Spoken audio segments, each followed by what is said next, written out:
এই কুত্তার বাচ্চা, তুই আমার বান্ধবীকে কোন সাহসে প্রপোজ করেছিস? তুই কি জানিস না এই কলেজে মায়া নামক কোনো কাল নাগিনী বসবাস করে? তা জানা সত্ত্বেও তুই কোন সাহসে রিমিকে প্রপোজ করেছিস? মায়া, আমার ভুল হয়ে গিয়েছে, প্লিজ আমায় ক্ষমা করে দাও এবারের মতো। হারামির বাচ্চা, তুই আমার নাম মুখে নিলি কোন সাহসে? ক্লাস শেষ করে বের হব, তখনই দেখি মায়া নামের মেয়েটা একটা ছেলেকে বেরমভাবে হকি স্টিক দিয়ে মারছে, আর সবাই তাকিয়ে তাকিয়ে সেই দৃশ্য দেখছে। কিন্তু কেউ ছেলেটাকে উদ্ধার করার জন্য এগিয়ে যাচ্ছে না। কি যুগ আসলো এর বাবা, মেয়ে ছেলেকে হকি দিয়ে পিটাচ্ছে। এই কুত্তার বাচ্চা, তুই আমার বান্ধবীকে কোন সাহসে প্রপোজ করেছিস? তুই কি জানিস না এই কলেজে মায়া নামক কোনো কাল নাগিনী বসবাস করে? তা জানা সত্ত্বেও তুই কোন সাহসে রিমিকে প্রপোজ করেছিস? মায়া, আমার ভুল হয়ে গিয়েছে, প্লিজ আমায় ক্ষমা করে দাও এবারের মতো।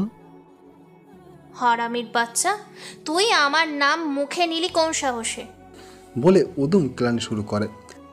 আজ তোকে একদম জমের বাড়ি পাঠিয়ে দেব। ছেলেটাকে মারতে মারতে আত্মা করে ফেলে। সবার মতন আমিও হাঁ করে মেয়েটা কার্যকলাপ দেখছি। তাছাড়া কি আর করার আছে আমার? একে তো কলেজে নতুন, তার উপরে কলেজের কে কেমন সেসব তো কিছুই জানি না।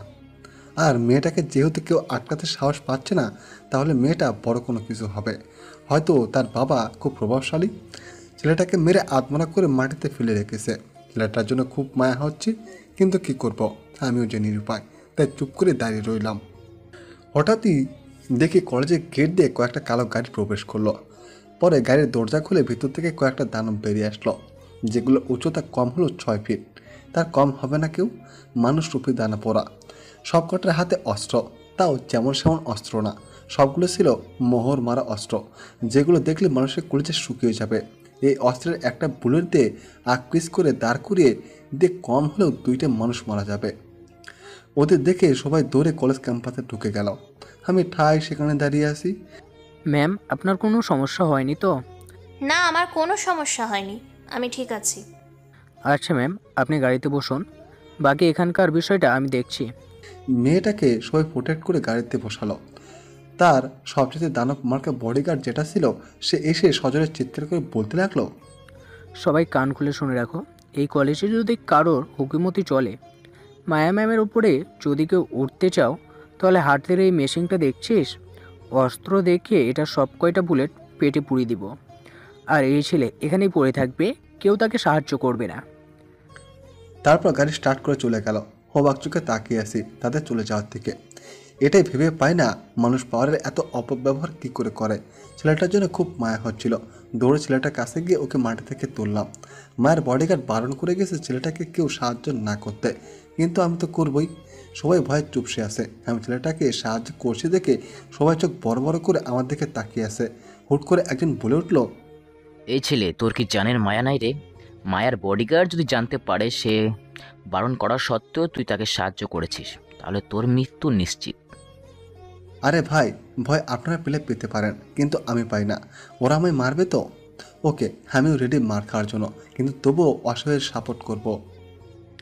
এই ছেলে, তুই মনে হয় কলেজে নতুন, হ্যাঁ তো?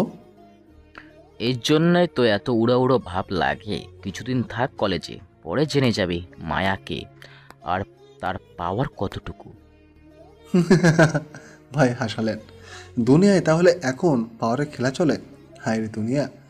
আর ভাই, আপনি আমাকে নিয়ে টেনশন করতে হবে না, আমারটা আমি দেখে নেব। ভাই, তোর কলিজা আছে বলতে হবে। মুসকে একটা হাসি দিয়ে আমি আমার কাজে ব্যস্ত হয়ে পড়লাম। ছেলেটাকে হাতে ধরে উঠিয়ে নিয়ে গিয়ে সিএনজিতে তুললাম। ছেলেটার অবস্থা বেশি একটা ভালো না, নাক মুখ দিয়ে অনবরত ব্লিডিং হচ্ছে। সিএনজি নিয়ে সোজা হসপিটালে নিতে দিয়ে সে জ্ঞান হারিয়ে ফেলে। রাত বাজে 10টা, আমি এখনও ছেলেটাকে নিয়ে হাসপাতালে। 11টার দিকে ছেলেটা জ্ঞান ফিরে আসে। তার আশেপাশে কেউ নেই। নার্স আমায় ডেকে বলল তার জ্ঞান ফিরেছে। আমি কেবিনে বাইরে ছিলাম। কেবিনে গিয়ে দেখি আসলেই তার জ্ঞান ফিরেছে। সে আমায় দেখতে পেয়ে অবাক চোখে তাকিয়েছে আমার দিকে। ভাই, জানি না তুই কে, আর তুই কেনই বা আমায় বাঁচিয়েছিস, তবে এটা বলবো তুই আমার জীবন বাঁচানোর জন্য দেবতা হয়ে এসেছিস। আরে ভাই, কি বলছিস সব? আমার কর্তব্যবোধ থেকে আমি তোমায় বাঁচিয়েছি। তুই যেটাই বলিস না কেন, তবে সত্যি এটাই যে আমাকে বাঁচানোর জন্য খোদা তোকে পাঠিয়েছে। আজ তুই না থাকলে হয়তো সেখানে আমি মরে পড়ে থাকতাম, কেউ আমায় বাঁচানোর জন্য এগিয়ে আসতো না। আর তার থেকে বড় কথা, তুই এখনও হসপিটালে আমার জন্য পড়ে আছিস। কে ভাই তুই, আর কোথায় থাকিস? তোকে তো আগে কোনোদিন আমাদের কলেজে দেখিনি। আমি আকাশ মাহমুদ, এই শহরে আমি নতুন। তোমাদের কলেজেও আজ আমার প্রথম দিন। আর থাকি কোথায় সেটা এখনও নিশ্চিত করে বলতে পারবো না, তবে রাতে গিয়ে বাসায় খুঁজবো। পেয়ে গেলে তোমায় উত্তর দিয়ে দেবো আমি কোথায় থাকি। ভাই তুই শহরে নতুন, তোকে হয়তো কেউ বাসা দিবে না, তবে তোর চিন্তার কোনো কারণ নেই, আমি আছি তোর পাশে। তুই আজ থেকে আমার ঘরেই থাকবি, থাকা খাওয়া নিয়ে কোনো টেনশন নেই তোর। আরে ভাই কি বলেন, আমি বাসা খুঁজে নেব, তোমার শুধু শুধু টেনশন করতে হবে না। ভাই মনে আঘাত দিস না, তুই আমার জন্য যা করেছিস বলতাম তো সেটা কেউ করতো না। প্লিজ তুই না করিস না। আচ্ছা ভাই, তোমার বাসায় থাকবো। খুবই খুশি হলাম রে। আচ্ছা তুই কোন ইয়ারে অ্যাডমিশন নিয়েছিস? আমি অনার্স দ্বিতীয় বর্ষে অ্যাডমিশন নিয়েছি। আরে কি বলিস, তাহলে তুই আমার ক্লাসমেট। হ্যাঁ। তাহলে তুই আমার সাথে ফর্মালিটিস কেন দেখাচ্ছিস? তুই করে বল। আচ্ছা ঠিক আছে, কিন্তু তোর নামটাই তো জানা হলো না, তোর নাম কি রে? আমার নাম প্রান্ত। তোর বাসায় কে কে আছে রে? আর আগে কোথায় থাকতি?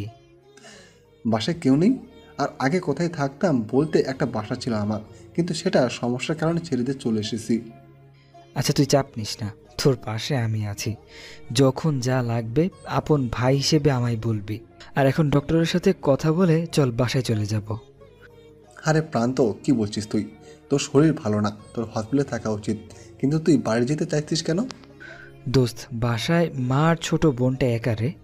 আজ সারাদিন হয়তো অনেক খোঁজ করেছে আমার, এখন না গেলে খুব টেনশন করবে রে। কি আর করা, প্রান্তর জন্য ডাক্তারের সাথে কথা বলতে হলো। পরে ওখানে বাসায় চলে গেলাম। বাসায় যাওয়ার সাথে সাথে তো প্রান্তর মা সে কি কান্না। আরে মা, কান্না করছো কেন? দেখো আমার কিচ্ছু হয়নি, শুধু একটু অ্যাক্সিডেন্ট করেছি। প্রান্ত ওর বাসায় মিথ্যা বলেছে, তবে কারণটা আমি জানি। সে হয়তো বাসায় টেনশন দিতে চায় না। সে তার মায়ের সাথে আমার পরিচয় করিয়ে দিল। মা, আজ থেকে আকাশ আমাদের বাসায় থাকবে। এই ছেলে না থাকলে আজ তোমার ছেলে হয়তো মরে যেত। আর তাছাড়া ওর থাকার জায়গা নেই, শহরে এসেছে পড়ালেখা করার জন্য। আজ প্রথম দিন ক্লাস করে বাসা খোঁজ করার কথা ছিল, কিন্তু সে সারাটা সময় আমার সাথে না খাইয়ে হসপিটালে কাটিয়েছে। বাবা, তোমায় কি বলে যে ধন্যবাদ দিব তা আমার জানা নেই, তবে আজ থেকে এই বাসায় তুমি আমার ছেলের মতোই থাকবে। ওনার কথা শুনে ভেতরটা খুশিতে ভরে গেল। নিজের মা নেই, কিন্তু অন্য একটা মায়ের মতন মানুষকে পেয়ে গেলাম। প্রান্তর মা খাবার দাবারের ব্যবস্থা করলো, দুজন মিলে খেয়ে নিলাম। প্রান্তর মা ওকে খাইয়ে দিচ্ছে, এটা দেখে নিজের জন্মদাত্রী মাকে খুব মিস করতে লাগলাম। চোখ মুখ পুরো কালো হয়ে গেলাম। এটা হয়তো প্রান্তর মা বুঝে নিয়েছে।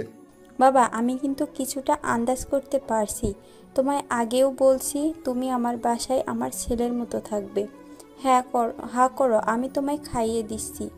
উনি আমায় খাইয়ে দিচ্ছে, চোখের জল যেন ঝর্ণার মতো বয়ে পড়বে এখন।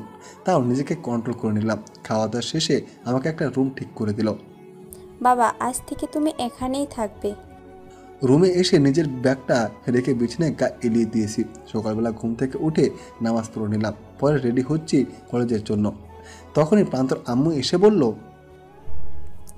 আকাশ, নিচে নাস্তা দিয়েছি, যাওয়ার আগে খেয়ে যাবে কিন্তু। আচ্ছা আন্টি। নাস্তা করে আমি কলেজে চলে আসলাম। প্রান্ত কলেজে আসেনি, আর হাসবে বা কী করে? মায়া গতকাল তার কী হাল করেছে। আমি কলেজের গেট দিয়ে ঢুকতে ধরবো, তখনই দেখি কলেজের ক্যাম্পাসে মায়ের বডিগার্ড সহ আরও প্রায় শতাধিক ছেলেফেলা বসে আছে, আর মায়া টেবিলের উপরে পা তুলে বসে আছে। আমি তাদের দেখেও না দেখে ভান করে কলেজে প্রবেশ করতে ধরলাম, কারণ ওদের দিয়ে আমার কাজ কি? আমি এসেছি পড়াশোনা করতে, সেটাই করব আমি। হঠাৎ এই মায়ের বডিগার্ড আমায় ডাক দিল। এই ছোকরা, এদিকে আই। হ্যাঁ বলেন। কাল আমি তোকে শাসিয়ে যাওয়ার পরেও নাকি তুই সেই ছোটকারারে সাহায্য করেছিলি? হ্যাঁ করেছি, কারণ আমি আমার কর্তব্য পালন করেছি। তুই কি জানিস তুই কার কথা অমান্য করেছিস? এই শহরের নাম নেতা আলিফ সাহেবের মেয়ের কথা অমান্য করেছিস, এর জন্য তোর সাজা হচ্ছে মৃত্যু। কি বললি তুই? তুই আমায় মারবি? খুব হাসি পাচ্ছে আমার। তুই কিন্তু আর একটা বিয়াদবি করলে তোকে এমন দর্দনাক মৃত্যু দিব, তোর শরীরের অস্তিত্ব সহ কেউ খুঁজে পাবে না। আরে যা তো, যা পারিস কর। মেরে ফেলবি আমায়? নে মেরে ফেল। তবে একটা কথা মাথায় রাখবি, এই আকাশ মাহমুদ মৃত্যুকে ভয় পায় না, উল্টো মৃত্যু আর আকাশ মাহমুদকে ভয় পায়। একটা শহরের রাজত্ব করতে পেরে এতটা দাপত্যদের, তাহলে আমার কি করা উচিত? যে ছেলে পুরো দেশকে মুঠো করে 10 বার গিলে খেয়ে ফেলেছে। এই লোক অনেকক্ষণ ধরে দেখছি তুই বহু বকবক করছিস। এই, তোরা তাকিয়ে তাকিয়ে কি দেখছিস? মার এই ছোট লোককে। ওকে মেরে ওর লাশ সহ নদীতে ফেলে দিয়ে আসবি। খুব বড় বড় কথা বলছে দেখছি এই ছোট লোকটা। আরে ম্যাডাম কুল, এত উত্তেজিত হওয়ার কিছুই নাই। আমি আগেই বলেছি যে আমি মৃত্যুকে ভয় পাই না। সো মেরে দিয়ে আমার লাশ গঙ্গায় ভাসিয়ে দিয়ে আসেন। কি তোর এত বড় সাহস? তুই আমার মুখের ওপর কথা বলিস? দাঁড়া, তোর হাড় গোড় প্যাকেট করছি। এই, মার তোরা সব কয়টা মিলে ওকে। মায়ের কথা অনুযায়ী হুট করে কেউ একজন এসে আমার শরীরের মধ্যে পেছন থেকে লাঠি দিয়ে আঘাত করে। আমায় মেরে উল্টো তার লাঠি ভেঙে গেছে। ভাবছি আমার নিজের রূপে ফিরে যাব কিনা। যদি নিজের রূপে ফিরে যায় তাহলে তো আজই কলেজ ক্যাম্পাস কয়েক শতাধিক লাশ পড়বে, ভিতরে জানোয়ারটা জেগে উঠলে। এখন যদি ওদের কিছু না বলি তাহলে ওরা আমায় মারতে মারতে আত্মনাক করে ফেলবে।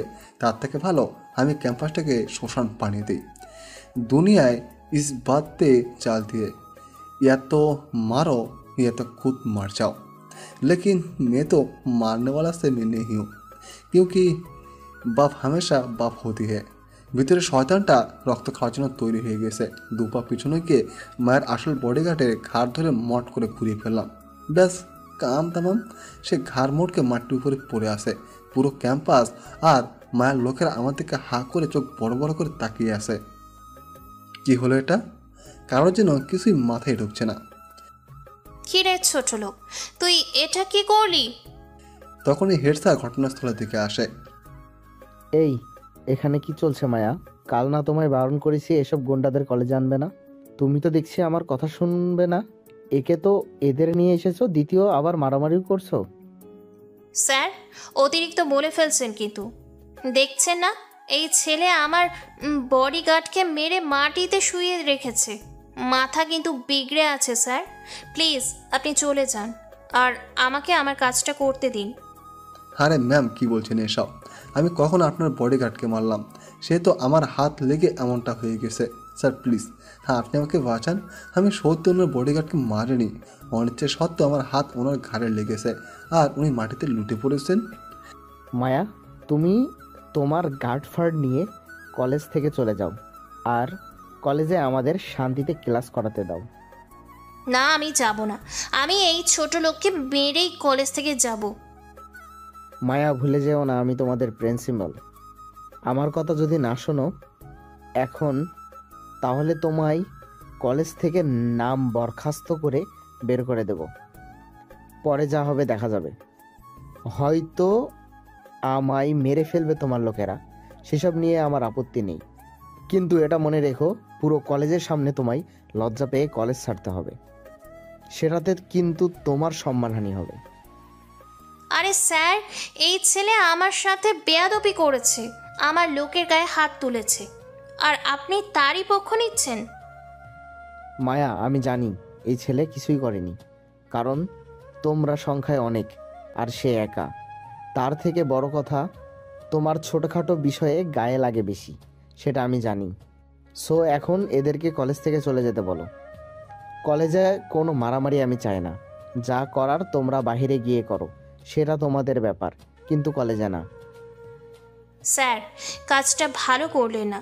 বাবার জন্য আপনাকে সম্মান দিতে হয় আমাকে, না হয় কিন্তু এক্ষুনি দাফন দিয়ে দিতাম আপনাকে। এই, তোরা সব কয়টা কলেজের গেটে গিয়ে অপেক্ষা কর। শুয়োরটাকে আজ কলেজের বাহিরে নিয়ে গিয়ে মারবো, তারপর দেখব ওকে কে বাঁচায়। মায়ের কথায় সবাই চলে গেল। আমিও ক্লাসে ঢুকে পড়লাম। যাক, হালহা বাঁচিয়েছে। এসেছি নিজেকে মানুষ করতে, কিন্তু সেখানে অমানুষের দেখা। শুধু দেখাই না, জালেমের মতন অত্যাচার করে তারা পুরো কলেজ। কী করবো ভেবে পাচ্ছি না। এসবের মাঝে থাকলে যে নিজেকে মানুষ বানাতে পারবো না। আর যদি স্যারের আসতে আর একটু দেরি হতো তাহলে হয়তো শ্মশান বানিয়ে ফেলতাম কলেজ ক্যাম্পাসটাকে। আল্লাহর কাছে হাজারের শুকরিয়া আদায় করলাম। তবে কলেজ শেষ হলে হয়তো কোনো একটা ঝামেলা হবে, সেটা নিয়ে একটু টেনশন লাগছে। দূর, এখন এসব ভেবে লাভ নেই, ক্লাসের মধ্যেই। দুশ্মনটা আকাশ মাহমুদকে নিয়ে ভাবে, আকাশ মাহমুদ কাউকে নিয়ে ভাবে না। ক্লাসে বসে আসি, স্যার লেকচার দিচ্ছে। চুপচাপ ওনার লেকচার শুনলাম। স্যার যেতেই হাজার জনের হাজারটা প্রশ্ন করতে লাগলো। এই ছেলে, তুমি কি সত্যি মায়ের বডিগার্ডকে মেরেছো? আমাদের না কারো বিশ্বাস হচ্ছে না, চোখগুলোকে এখন ঘোলাটে লাগতেছে। ভাই দেখো, আমি কাউকে মারি নাই, অনিচ্ছা সত্ত্বেও এমনটা হয়ে গেছে। আর আমি কোনো বীর পুরুষ যে একা এতগুলো মানুষের সামনে একজনকে মেরে মাটিতে শুয়ে দেব? আমার কি জানের মায়া দয়া নেই? হ্যাঁ, আমরাও তো তাই বলি যে না, আমি ইচ্ছে করে এমনটা করিনি। আমার মুখ থেকে না জানা উত্তর শুনে সবাই চুপসে গেল। দূর, যাক চুপসে, তাতে আমার কি? নিজের পরিচালনা করার জন্য কলেজে আসিনি, এসএসসি পড়তে। আর আমি সেটাতেই ফোকাস করব। তবে সবাই বারবার আমাকে এটা কেন জিজ্ঞেস করছে তা আমি জানি। কারণ সবাই চায় মায়ের মুখের উপর কেউ জবাব দিক, কিন্তু নৈরাশ হয় সবাই আমার কথায়। আমি এটাই বুঝি না, ছোট ছোট কীট পতঙ্গগুলো শয়তানকে বসে আনতে চায়। তারা এটা জানে না যেদিন শয়তানের মাথা উঠবে সেদিন শয়তান পুরো দুনিয়াকে এক পাশে রেখে সে অপর পাশ থেকে সবার বিপক্ষে একাই কানামাছি খেলবে। সেদিন রক্তের বন্যা কেউ আর ঠেকাতে পারবে না, সে যত বড় শয়তান হোক না কেন। গডফাদারকে বাক্সে বন্দি করে এতটা সহজ না। এসব নিয়ে ভাবছিলাম, তখনই অন্য স্যার ক্লাসে আসলো। ক্লাসে মন দিলাম। ক্লাস শেষ করে বের হয়ে দেখি কলেজের গেটের সামনে হায়নাগুলো আমার জন্য অপেক্ষা করছে। আমি অন্য এক ক্লাসমেটের সাহায্য নিয়ে অন্য রাস্তা দিয়ে পালিয়ে চলে এলাম। বাসে এসে দেখি প্রান্ত আমার জন্য গেটের সামনে অপেক্ষা করছে। সে আমাকে দেখতে পেয়ে, কিরে, আজ নাকি তুই মায়ার বডিগার্ডকে মেরে কায়েদ করে দিয়েছিস? আরে না বেটা, সেসব কিছুই হয়নি। বেফাসভাবে আমার হাত লেগে এমনটা হয়ে গেছে। ও আচ্ছা আচ্ছা, দেখি তোর হাতটা একটু দেখা তো আমাকে। হাত দেখে কী করবি? আরে এমনি দেখবো, হাতটা দেখা তুই। হাতটার প্রান্তর দিকে এগিয়ে দিলাম। আরে আকাশ, তুই আমায় কি শিখাবি? তুই কি এটা জানিস আমি মানুষের হাত পড়তে পারি? কি বলছিস তুই উল্টাপাল্টা? আরে কিছু না, চল বাসায় গিয়ে ফ্রেশ হয়ে খেয়ে নে। প্রান্তের কোথায় আগামাতা কিছুই বুঝতে পারলাম না, কী সব পাগলের মতন কথা বলছে সে। প্রান্তর সাথে বাসায় ঢুকে গেলাম। খেয়ে দিয়ে নিজের রুমে শুয়ে আসি। হঠাৎ এই আগের কথাগুলো মনে পড়লো। আমি আকাশ কী ছিলাম আর এখন কী অবস্থায় আছি। তবে জানি না নিজেকে এইভাবে কতদিন ধরে রাখতে পারবো। এটা নিয়ে খালি মনের মধ্যে ভয় হয়, কখন না জানি আমার আবার আগের রূপে ফিরে যেতে হয়। এসব নিয়ে ভাবতে ভাবতে ঘুমিয়ে পড়লাম। বিকেলবেলা প্রান্তরটাকে ঘুম ভাঙলো। আরে তুই এত সময় পড়ে পড়ে কিসের ঘুম ঘুমাচ্ছিস? হ্যাঁ, বিকাল হয়েছে, তোর কি সেই খবর আছে? বিকাল হলে হয়েছে, তাতে আমার কি? আরে তোর কি মানে? তুই যে এই এলাকায় এসেছিস আজ 2 দিন হলো, তুই কি এই এলাকাটা ঘুরে দেখবি না? না, দেখবো না, আমি ঘুমাবো এখন। আরও না, এখন আর ঘুমানো চলবে না। চল 2 ভাই মিলে এলাকার সীমানা থেকে একটু ঘুরে আসি। কি আর করা, প্রান্তর জন্য বিছানা ছেড়ে উঠতে হলো। পরে দুজন মিলে এলাকা দেখতে বের হলাম। দুজনে এলাকার এদিক ওদিক চক্কর খাচ্ছি আর এলাকা ঘুরে ঘুরে দেখছি। হঠাৎ দেখি কয়েকটা ছেলে দাও ছুঁড়ে হাতে নিয়ে এদিকে এগিয়ে আসছে। এটা দেখে প্রান্ত দৌড়ে লুকিয়ে গেল। আমি তো সেখানে বেকুবের মতন দাঁড়িয়ে আসি, এছাড়া কি করবো আমি?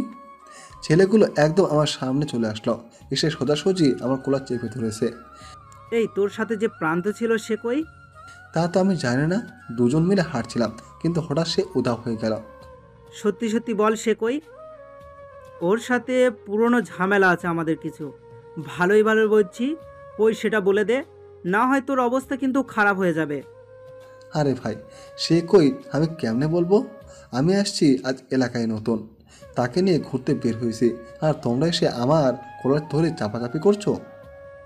চাপাচাপি না, কোপাকপি হবে। একটু ওয়েট কর খালি, ভাই আসছে, তারপর তোকে কিমা বানাবো। চুপচাপ দাঁড়িয়ে আছি, ঘটনা আগামাতা কিছুই জানে না, আর তারা এসে আমায় শাসাচ্ছে। আবার কাকে জানি ফোনও দিচ্ছে যে ভাই। মালটাকে পাইনি, তবে তার সাথে আরেকজন ছিল, তাকে পেয়েছি। তাকে এখন আমরা আটকে রেখেছি, আপনি আসেন। ভাই, আমি তো আগামাতা কিছুই বুঝতে পারছি না। আমি কি কোনো ভুল করেছি? না, তুই ভুল করিসনি, তবে ভুল মানুষের সাথে হেঁটেছিস, তার জন্য তোর সাজা হবে আজকে। এখন চুপচাপ দাঁড়িয়ে থাক, দেমাগ গরম করিস না। তাদের কথা মতন চুপচাপ দাঁড়িয়ে রইলাম।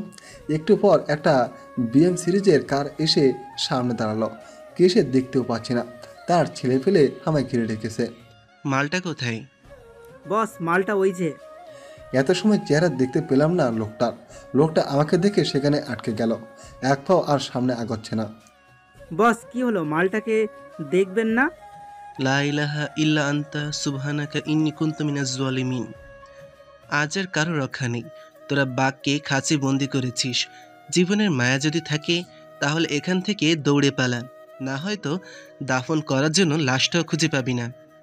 এটা বলেই বস নিজে গাড়ি নিয়ে সেখান থেকে পালিয়ে চলে গেল। কিসের ড্রাইভার, কিসের কি, নিজের যান বাঁচানো আগে ফরজ। সাঙ্গ ফাঙ্গ সবাই বসের কাণ্ড দেখে অবাক। সবাই এখনও সেখানে দাঁড়িয়ে আছে। বসের কথা যেন তাদের কিছুই বুঝে আসলো না।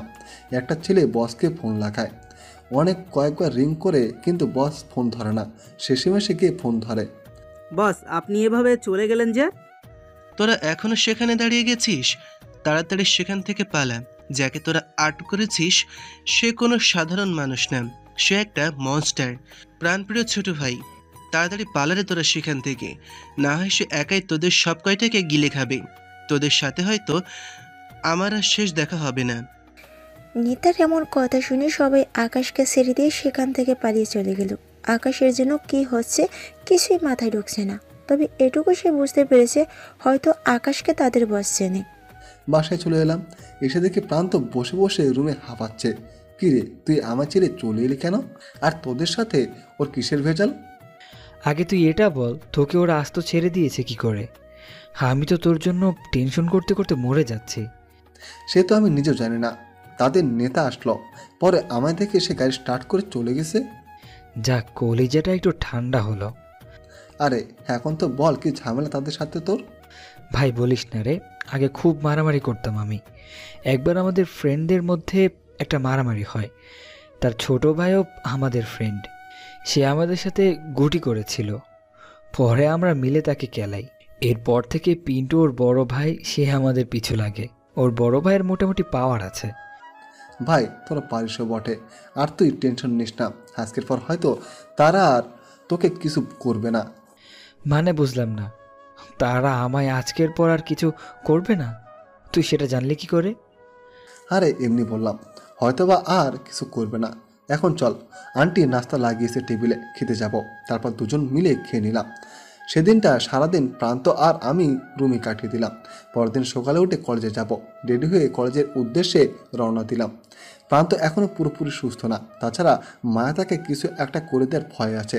শুধু প্রান্তকে না, মায়া আজ আমাকেও ছাড়বে না। আমি সেই রকমেরই প্রস্তুতি নিয়ে গেলাম। রিক্সা করে কলেজে যাচ্ছি, হঠাৎই দেখি মায়া মাঝ রাস্তায় লোকজন জড়ো করে আমার জন্য বসে আছে। আমি তাদের সামনে যেতেই তারা আমায় রিক্সা থেকে টেনে নামিয়ে ফেললো আর মারতে আরম্ভ করলো। মায়া আমার কাছে এসে কয়েকটা থাপ্পড় লাগিয়ে দিল গালে। এই, আমি চললাম। ব্যাটাকে কোনো মতেই তোরা ছাড়বি না, হাত মরা করে ফেলবি একদম। এটা বলে মায়া চলে গেল সেখান থেকে। ভিতরে ভিতরে খুব ভয় হচ্ছে। হালো না জানি আজ ওদের কি হয়। নিজেকে নিয়ে ভয় নেই, কিন্তু যারা আমায় মারতে এসেছে তাদের নিয়ে ভয় হচ্ছে। আমি যদি একবার আমার রূপ নিয়ে নিই তাহলে কারোর বাপের সাধ্য নয় আমাকে আটকানোর। মনে মনে খোদার কাছে দোয়া করতে লাগলাম, আল্লাহ তুমি আমার হাত থেকে ওদেরকে রক্ষা করো। তখনই কোথা থেকে জানি কয়েক শতাধিক ছেলেপেলে চলে আসে গাড়ি করে। তাদের সবার মুখে কাপড় বাঁধা, কারোর চেহারাই দেখা যাচ্ছে না। এসে মায়ের লোকদের ইচ্ছে মতো মারতে শুরু করে। মারতে মারতে রক্তের নহর বানিয়ে ফেলেছে সেখানে। আর আমি তাদের কাণ্ড দেখে তাকিয়ে আসি তাদের দিকে। কে এরা? মায়ের লোকজনরা মার খেয়ে সবাই মাটির সাথে ঘোরাঘুরি করছে। কে এরা, আর কেনই বা এমন করে মারছে মায়ের লোকদের? আবার আমায় চারপাশ থেকে প্রোটেক্ট করে রেখেছে। হাজারটা প্রশ্ন মাথার মধ্যে ঘুরপাক খাচ্ছে। তখনই দেখি গতকালে সেই পিন্টু গাড়ি থেকে নামছে, যারা প্রান্তকে মারতে এসেছিল। ও এতক্ষণে বুঝতে পারলাম এরা কার ছেলে ফেলে। তবে ও হঠাৎ এখানে কেন? তখনই পিন্টু সে আমায় চমকে দিল। ভাই, আপনি আমায় মাফ করে দেন। গতকালের জন্য আমি আপনার পা ধরে ক্ষমা চেয়েছি। ভাই প্লিজ, আপনি আমায় মাফ করে দেন, আর কোনোদিন অমন ধারা ভুল হবে না। আরে ভাই তুমি কে, আর কেনই বা আমার কাছে মাপ চাইছো? ভাই, আমি আপনার সামনে ছোটোখাটো একটা মশা আছি, আর কাল আমার ছেলেপেলেরা যা করেছে সেটার জন্য আমি লজ্জিত ভাই। আরে ভাই, আমি একজন সাধারণ মানুষ, আমার কাছে এভাবে মাপ চার কি আছে? তোমরা কত লোকজন আর কত পাওয়ার, তাও আমার মতন মানুষের কাছে এভাবে মাপ চাচ্ছ কেন? ভাই, আমি জানি আপনি সাধারণ কি অসাধারণ। সবাই আপনাকে চিনতে ভুল করলেও আমি আপনাকে চিনে ফেলেছি। আপনি যদি চান তাহলে আমার মতন কয়েক হাজার সাঙ্গপাঙ্গ তৈরি করতে পারেন। আপনাকে চিনতে আমি ভুল করিনি ভাই। কোনো এক রাতে আমি পালিয়ে এসেছিলাম প্রাণ হাতে নিয়ে। সেই রাতে কিছু সংখ্যক ছেলে নিয়ে কয়েক শতাধিক ছেলেপেলেকে চিরতরে নিদ্রায় পাঠিয়ে দিয়েছিলেন। আপনি সেই ভয়ঙ্কর মনস্টার। সেদিন রক্তের স্রোতে আপনার চেহারা ভালো করে দেখতে পারিনি, তবে আপনার আগুনের মতন জ্বলজ্বল করা চোখগুলো আমি দেখেছিলাম। চুপচাপ সব কিছু ভুলে যা, আর আমি কি সেটা যখন জেনে গেছিস তাহলে মুখে তালা লাগিয়ে ফেল। আর তোরা মায়ের লোককে মারলি কেন? মায়ের বাবাকে সেটা কি তোরা জানিস না? ওর বাবার কারণে যদি এসব খবর যায় তাহলে তুই পিন্টুকে তো জীবিত কবর দিয়ে দেবে। ভাই, আপনি কে সেটা আমার মুখ থেকে কেউ জানতে পারবে না। আর মায়ের বাবা যত বড় নেতা হোক না কেন, আপনি তার বাপেরও বাপ। আপনার গায়ে হাত দিবে এমন বুকের পাটা কারো নাই এই শহরে। এই শহর কেন, পুরো দেশে একটা মানুষ পাওয়া যাবে না। আর হ্যাঁ, আমি জানি মায়ের বাবা অনেক পাওয়ারফুল মানুষ, তবে আপনি থাকতে মায়ের বাবা আমাদের একটা লোমও বাঁকা করতে পারবে না। আর তাছাড়া আমরা তো মুখ ঢেকে এসেছি, কেউ আমাদেরকে চিনতেও পারবে না। হয়েছে, এবার থাক তোরা, আমি কলেজে যাব। তারপর তাদের বিদায় করে কলেজে চলে এলাম। কলেজে আসার পর মায়া আমায় দেখে তো চোখ বড় বড় করে তাকিয়ে আছে। কিরে, তুই এখনো স্বাভাবিক কি করে? তোকে ওরা মারেনি? আমায় মারবে কি? বিপরীত পক্ষ এসে তোমার লোকদের মেরে গেছে। এই, কি বলি তুই? আমায় তুমি করে বলার সাহস কে দিয়েছে তোকে? কেউ দেয় নাই। তাহলে বললি কেন? ইচ্ছে হয়েছে তাই বলেছি। দাঁড়া, তোর ইচ্ছে করে বের করছি। এটা বলে ঠাস করে আকাশের গালে থাপ্পড় বসিয়ে দেয়। থাপ্পড় খেয়ে লজ্জায় পড়ে গেলাম। তবে ভাগ্যিস তেমন কেউ দেখেনি। ইচ্ছে করছে মাকে থাপ্পড় মেরে এখনই ফেলে রাখি, শুধু মেয়ে বলে বেঁচে গেল। কিরে, এখন কেমন লাগছে? আর কোনোদিন আমায় আপনি ছাড়া তুমি করে বলার চেষ্টা করবি তো সোজা জুতো মেরে দিব গালে। কোথা থেকে যে আসে ছোট লোকের দল। এই যে গায়ে হাত দিয়েছেন, কিছু বলে নাই। বংশ নিয়ে ভুলে কথা বলবেন না, তাহলে কিন্তু ইজ্জত রাখবো না। কি করবি তুই আমার? হ্যাঁ, ইজ্জতের 12টা বাজিয়ে দিব। দেখি তোর কত বড় সাহস। তুই আমার ইজ্জতের 12টা বাজা। কোনো কিছু ভাবা ছাড়াই মায়াকে জোর করে নিজের কাছে নিয়ে আসলাম। পরে মায়ের ঠোঁট জোরে চুমু বসিয়ে দিলাম। একদম পাকা 5 মিনিট চুমু খেয়েছি। সে অনেক জোরাজোরি করেছে ছাড়া পাওয়ার জন্য, কিন্তু ছাড়েটাকে ওকে। 5 মিনিট পর মায়াকে ছেড়ে দিলাম। খুব হাঁপাচ্ছে সে, চোখে মুখে পানি চলে এসেছে তার। কুত্তার বাচ্চা, তোর কত বড় কলিজা যে তুই আমায় কিস করিস?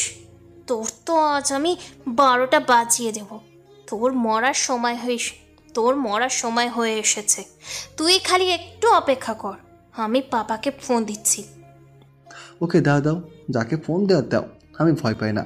সে মোবাইল ফোন নিয়ে ওর পাপাকে ফোন দিতে যাবে, তখন ওর একটা ফোন আসে। ম্যাম, হুট করে কোথা থেকে জানি কয়েক শতাধিক ছেলেপিলে চলে আসে। পরে তারা আমাদের বেরহেমভাবে মারতে শুরু করে। তার জন্য আমরা মালটার কিছু করতে পারিনি। কি এইসব কি হচ্ছেটা কি? তোরা এত ছেলে পেলে থেকে কি করছিস তাহলে? সরি ম্যাম, আমরা বুঝতে পারছি না কি ঘটেছে আমাদের সাথে। রাখ তুই ফোন। মায়া ফোন রেখে দিয়ে আমার দিকে চোখ গরম করে তাকিয়ে আছে। কি আরো চুমু খেতে ইচ্ছে করছে? তাহলে কাছে আসো, আবার জড়ি ধরে চুমু দেই। তোকে আমি সায়স্তা করেই ছাড়বো। একে তো তোর এই আচরণের জন্য, 2 তোর কারণে আমার ছেলেপেলেরা মার খেয়েছে, সেই জন্য। কতদিন কাকতালীয়ভাবে বেঁচে যাবি? মনে রাখিস, আমি একটা পাখির মেয়ে যে এক ডাক দিলে পুরো শহর কাঁপে। আর তার মেয়ের সাথেই পাঙ্গা, পাখনা কেটে দিব তোর। ওয়েট কর খালি। এই শহরে সবাই এক নামে চিনে আমায়, লেডি ডন। তুই সেই লেডি ডনের সাথে বেয়াদবি করেছিস, এটার ফল তুই পেয়ে যাবি। তারপর হনহনিয়ে আকাশের সামনে থেকে চলে গেল। মায়ের কথা শুনে খুব জোরে হাসি পাচ্ছিল, কিন্তু সাইলেন্ট ছিলাম, কারণ না হয় আরও রেগে যাবে মহারানী। শালার পাওয়ারের কি আর বলবো, সে একটা বাঘের মেয়ে, তার বাবা বাঘ, আর আমি একটা পোষা কুত্তা। সবই কপাল, দুনিয়ার মানুষ এমনই, শক্তের ভক্ত নরমের চপ। শালার এখন যদি নিজের রূপটা ধারণ করি না, তাহলে তোর বাবা এসে আমার জুতা পরিষ্কার করার জন্য সিরিয়াল ধরবে, আর তার মেয়ে হয়ে এসে পাট নেই আমার সামনে। যাক, বাপ আর কিছুই বলবে না। দুনিয়া তোদের রাজত্ব তোরাই কর, দুনিয়া তোদের রাজত্ব তোরাই কর। ক্লাস করতে চলে গেলাম। মায়া ক্লাস না করে কলেজ থেকে চলে গেছে, তবে মেয়েটার ঠোঁটটা না সেই মরিস ছিল। 5 মিনিট চুমু খেয়েও যেন কম মনে হচ্ছে আমার কাছে, সেসব নিয়ে ভাবছিলাম না। তখনই স্যার ক্লাসে আসে, ক্লাস করায় মন দিলাম। স্যার ক্লাস করাচ্ছে, আমি স্যারের লেকচারগুলো মন দিয়ে শুনছিলাম। তখনই কয়েকজন পুলিশ ক্লাসরুমে ঢুকে পড়ে, সাথে কয়েকটা দানবও আছে 6 ফুটাওয়ালা। পুলিশ এসে আমার কোলার চেপে ধরে টানতে টানতে ক্লাসরুম থেকে বাইরে নিয়ে গেল। স্যার আমি কি করেছি? আপনারা আমায় এভাবে ধরে নিয়ে কোথায় যাচ্ছেন? জমের বাড়ি আরিফ সাহেবের মেয়েকে কিস করিস, এবার মজা বুঝবি তুই। ও এই ব্যাপার, তার মানে মায়া পুলিশে পাঠিয়েছে আমি ধরে নিয়ে যাওয়ার জন্য। মেয়েটার যে এত রাগ তা বুঝতে পারিনি। আমি জানতাম সে আমার উপরে প্রচণ্ড ক্ষেপা, কিন্তু এত তাড়াতাড়ি আমার 12টা বাজাবে সেটা আমি বুঝতে পারিনি। পুলিশগুলো আমার টেনে হেসে কলেজ মাঠে নিয়ে গেল। সেখানে গিয়ে দেখি মায়া আর তার সাথে একটা লোক দাঁড়িয়ে আছে। মায়া আমায় দেখতে পেয়ে, বাবা, এই ছেলেটা আমার সাথে বেয়াদবি করছে, ওকে আজকে আমি ছাড়বো না। মায়া এসে আকাশের গালের মধ্যে কয়েকটা থাপ্পড় বসিয়ে দেয়। তখনই পিছন থেকে মায়ের সাথে থাকা লোকটা মায়াকে আটকায়। আমি ওকে দেখছি, আমার মেয়ের সাথে বেয়াদবি করার ফল আমি ওকে বুঝিয়ে দেব। লোকটার কথা শুনে বুঝতে বাকি রইল না যে তিনি মায়ের বাবা। মায়া চলে গেল, আর মায়ের বাবা এসে আকাশের কলার চেপে ধরে। এই শোয়ারের বাচ্চা, তোর কত বড় সাহস যে তুই আমার মেয়ের সাথে অসভ্যতা করিস?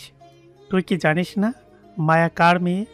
স্যার আমি কিছুই করিনি, মায়া নিজেই আমায় সাহসের পরিচয় দিতে বলেছে, তাই আমি তাকে কিস করেছি। জানোয়ারের বাচ্চা, তুই আবার আমার মেয়ের মুখে তর্ক করছিস? তোকে তো আজ আমি। তখনই পুলিশ আলিফ সাহেবকে আটকে ফেলে। স্যার আপনি প্লিজ শান্ত হন, আমরা বেটাকে থানায় নিয়ে মজা দেখাচ্ছি। না অফিসার, আপনারা চলে যান, আমার লোকেরা ওকে এখানে মজা বোঝাবে।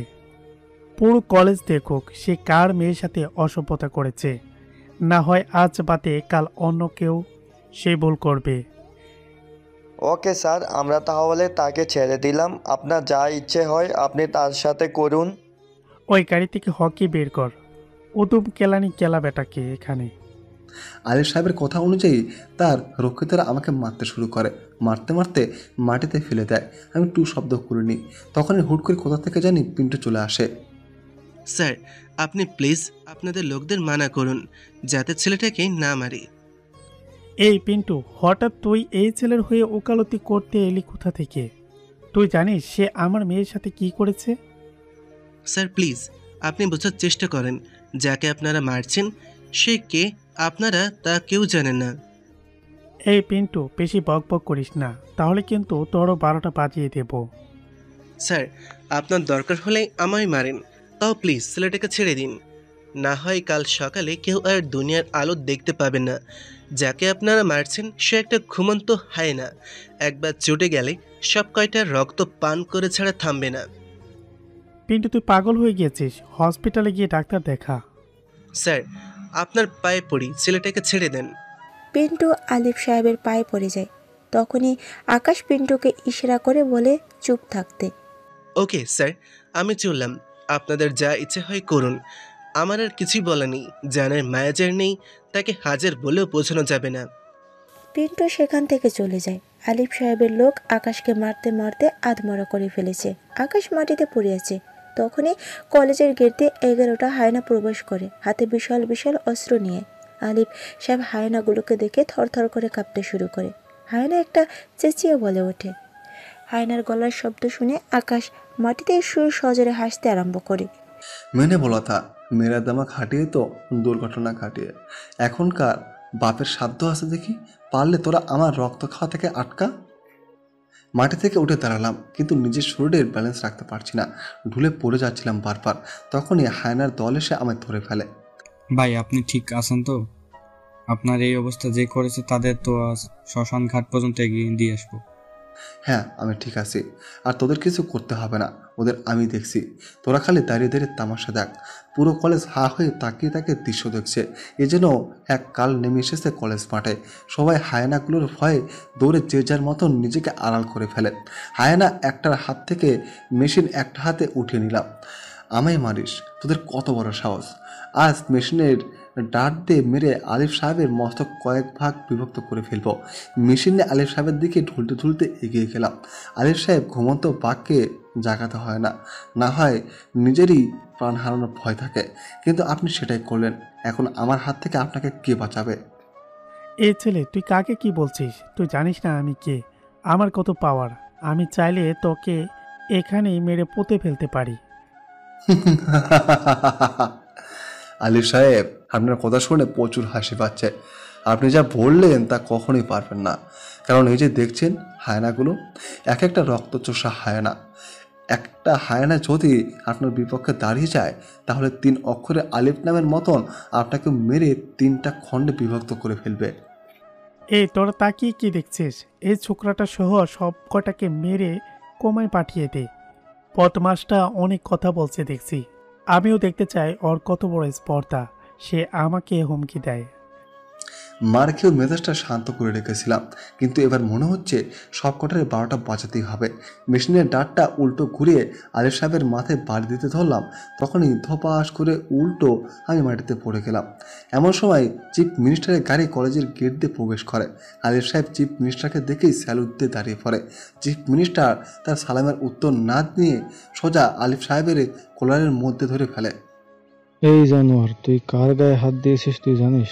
এই ছেলের যদি কিছু হয় তাহলে কবরের তলে গিয়ে লুকালেও শান্তি হবে না। সেখান থেকে তুলে আবার হত্যা করবে তোকে, শুধু তোকে না, সাথে আমাকে উপরে টিকিট ধরিয়ে দিবে। মিনিস্টার সাহেব, আপনি এসব কি বলছেন উল্টাপাল্টা? এইটুকু ছেলের কিসের এত ক্ষমতা? বাপ, তোকে বোঝানোর ক্ষমতা আমার নয়। বিশ্বাস কর, যে 11 জনকে তোর চোখের সামনে দাঁড়িয়ে আছে দেখছিস, এগুলো কোনো মানুষ না, এগুলো একটা চিতাবাঘ। এখান থেকে একজনও যদি তোর বিপক্ষে দাঁড়িয়ে যায়, তাহলে তোর বংশ সহ কবরের তলে পাঠিয়ে দিবে। মিনিস্টার সাহেব, সত্যি আমার মাথায় কিছু কাজ করছে না। আরে বেটা, তোর মোটা মাথার গোষ্ঠী মারে।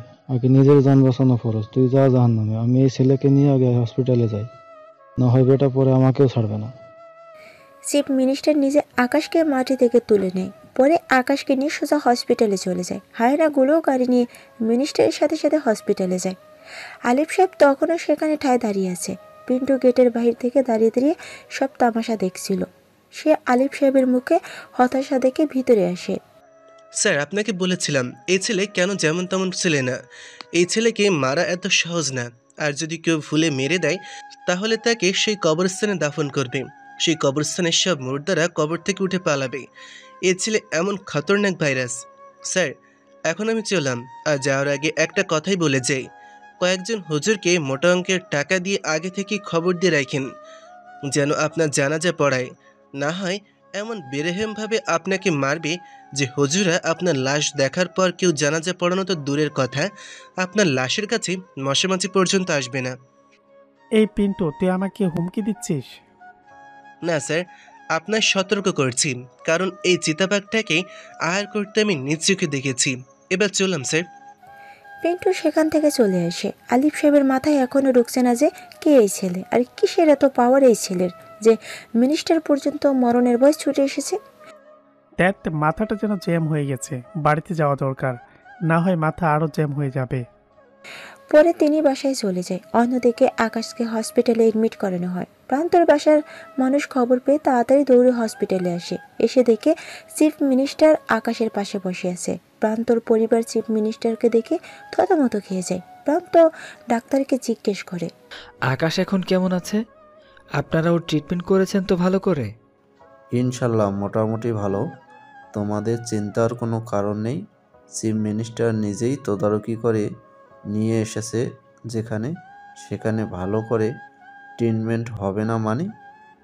যাক, তাহলে আকাশ ঠিক আছে। হ্যাঁ ঠিক আছে, তবে 2-1 দিন হসপিটালে রেখে পরে তোমরা বাসায় নিয়ে যেও। আচ্ছা ডক্টর। প্রান্ত আকাশের কেবিনে ঢুকে তখনই চিফ মিনিস্টার তাদেরকে বলে, এই ছেলে তোমাদের বাড়িতে উঠেছে মনে হয়।